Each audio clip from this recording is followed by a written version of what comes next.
Привет. Привет. На этой неделе была такая новость. Суд во Франции вынес приговор в отношении Марин Ле Пен, лидере партии «Национальное объединение». Раньше эта партия называлась «Национальный фронт». Также мы знаем о том, что Евгения Гуцул, это глава гагаузской автономии, в Республике Молдова, также подверглась политическим преследованиям.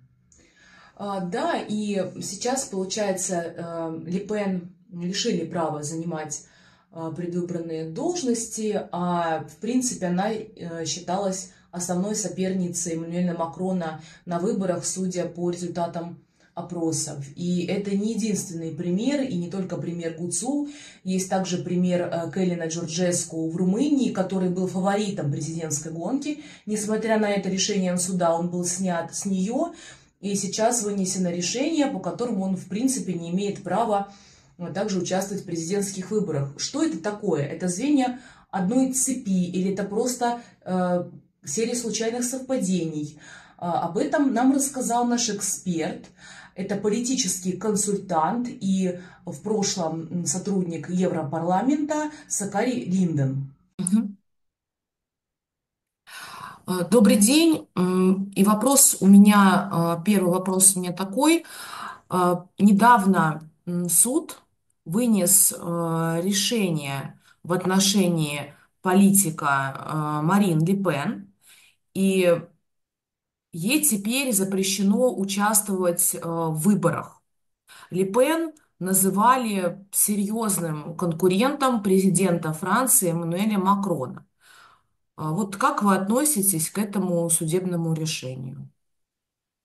Да, это очевидно, что имело место хищение государственных средств со стороны партии Марин Ле Пена, РН.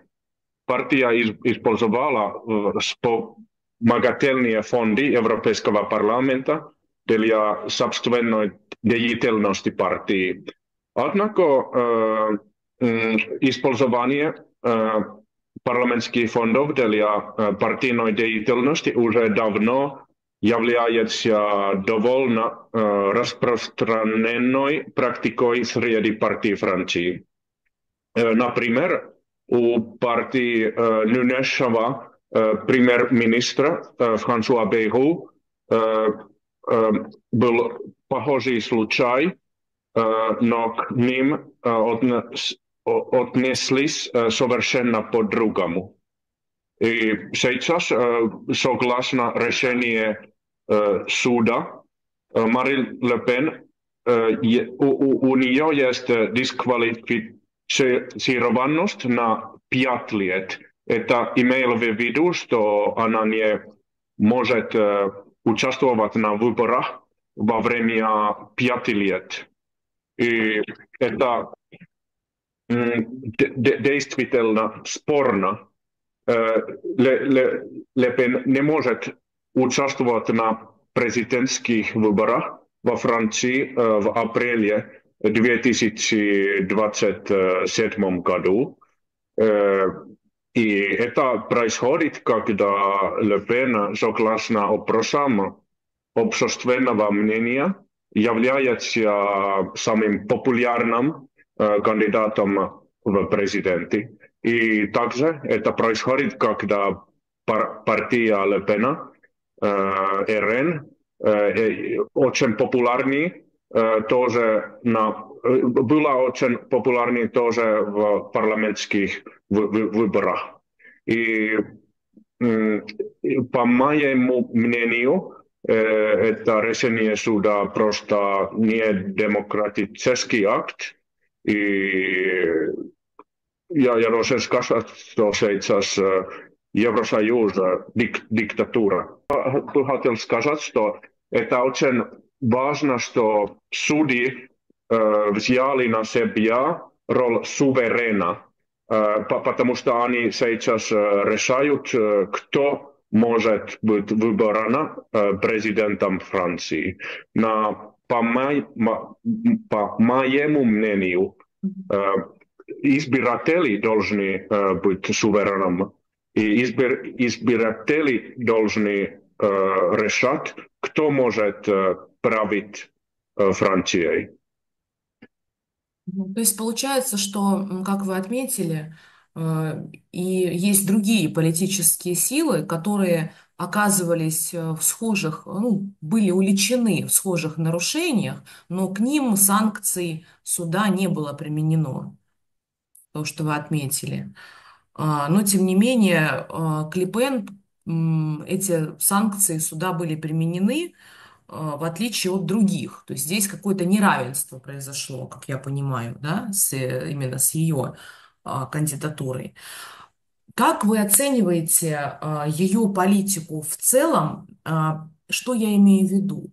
Есть мнение, что политика Марин Ле Пен, ее высказывания были не настолько независимыми, и какие-то решения она могла принимать в том числе в угоду либерального большинства, которое существует в Евросоюзе. Так ли это или не так? Насколько она была независимой, Марин Ле Пен? Да, я должен начать с того, что Марин Ле Пен не является настоящим антисистемным политиком. Она была антисистемной много лет назад. Например, она выступала против членства Франции в Евросоюзе. Она выступала против членства Франции в еврозоне. И она выступала против членства Франции в НАТО. Она также выступала против экономического либерализма. Это имеет в виду таким образом, что она выступала против всех столпов евроатлантической системы и однополярного мира. Позже, однако, она отказалась от всех этих целей и стала гораздо более умеренной. Она начала играть по правилам системы. Ее партия даже не голосовала против резолюции в пользу военной и финансовой помощи Украине. Ну почему? Ее подкупили, шантажировали. Да, я знаю от моих источников из Франции, что Ле Пен шантажировали. И вот почему Ле Пен модеровала. И даже если она модеровала, система ее не спасла. И да, это так же. Тогда почему, на ваш взгляд, суд вынес решение против нее? По моему мнению, это очень лично от точки зрения Эммануэля Макрона, президента Франции, потому что если Ле Пен была бы выбрана на следующих президентских выборах Франции, это имеет в виду, что Макрон сделала что-то очень плохо. Это было бы как провал Макрона. И я должен сказать, что Ле Пен больше нет была во время много лет антисистемной политики. Но есть другая причина также. И после дисквалифировки Ле Пена путь открыт для Jordan Bardella, новый молодой лидер партии РН. Он очень просистемным политиком. Он за Евросоюз, он за еврозону, он за НАТО и он также за экономический либерализм. Система желает, что он лидер партии, почему он ничего как ugroza. On Bardella тоже очень сильно за Украину, за финансирование и милитарную помощь Украине. Совсем недавно суд в Румынии запретил участвовать в выборах президента Румынии победившему на выборах кандидату Кэлину Джорджеску. Также тоже недавно задержали в Молдавии главу Гагаузии, независимой автономии, Евгению Гуцу, что вызвало протесты и в Молдавии, и митинги у посольства Молдавии на территории Москвы. Могут ли эти события в разных странах Европы быть связаны между собой? Это ясно, что это связание между с друг другом. В последнее время мы видим множество нападений против политиков и партий, которые против евроатлантической системы. И Kalin Georgescu в Румынии, он был против конструкции самой крупнейшей милитарной базы в Румынии. И военной базы НАТО в Европе. И это очень большой грех ним.